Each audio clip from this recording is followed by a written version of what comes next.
एक मिनट रुकिएगा जरा। यार आप दोनों को क्या हो गया है? फोटोग्राफर आप दोनों से ज्यादा खुश लग रहा है, थोड़ी तो खुशी दिखाएं। फरहाद भाई, गुल, अगर आप दोनों ये सोच रहे हैं कि शादी से पहले हम सारी उदासी खत्म कर लें ताकि बाद में खुशी से रहें तो ठीक है, लेकिन प्लीज इस वक्त थोड़ा सा तो आप दोनों मुस्कुरा दें। चलें चलें, मुस्कुराएं मुस्कुराएं। ऐसे नहीं, खुल के मुस्कुराएं। हाँ ऐसे ही। अब एक दूसरे की तरफ देखें, थोड़ा मुस्कुराएं, करीब आएं, थोड़ा और करीब।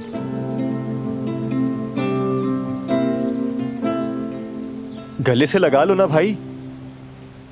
अल्लाह खुश रखे इन्हें, कमाल का जोड़ा है माशाल्लाह।